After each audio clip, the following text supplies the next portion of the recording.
देखिए, मैं कई वर्षों के बाद गया था जी। मेरे पिताजी का जो है देहांत 2020 में हो गया था। मैं उससे पहले उनसे या अपने परिवार के लोगों से कई वर्षों से नहीं मिल पाया था। संजोग से कोरोना कालखंड प्रारंभ हो चुका था, लॉकडाउन प्रारंभ हो चुका था, तो उनके अंतिम संस्कार कार्यक्रम में मैं भाग नहीं ले पाया था। पर जब वो आपसे मिलने आते थे, आप उस वक्त चीफ मिनिस्टर थे, तो वो एक आम नागरिक की तरह आते थे, सीएम के पिता के रूप में नहीं आते थे। नहीं, यहाँ वो कभी नहीं आए। वो मुझसे मिलने के लिए, मेरी एक बार उनसे मुलाकात हुई थी नजीमाबाद में, और नजीमाबाद में मैं एक चीनी मिल के उद्घाटन में गया था। तो भाषण करते हुए मैंने देखा सामने जो है वो कोई बैठा है, तो मैं पहचान गया उनको। मैंने कहा ये तो मेरे पिताजी हैं लगता है। तो सभा के बीच में बैठे हुए थे।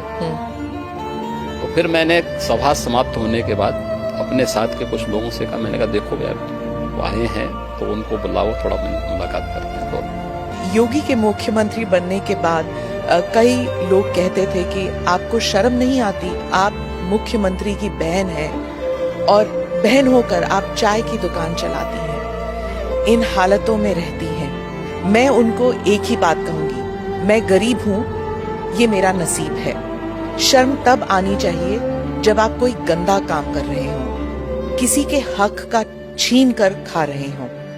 मैं तो मेहनत करके अपनी गुजर बसर करती हूँ। ठीक बात है। देखिए,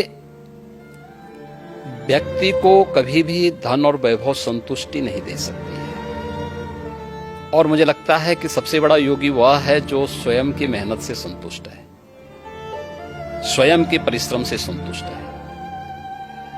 दूसरों की मेहनत से कुछ प्राप्त करना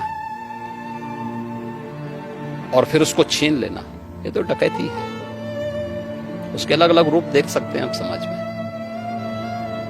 और मुझे लगता है सबसे निंदनीय कर्म यही है। और यही अंतर है एक योगी और एक सांसारिक मनुष्य में।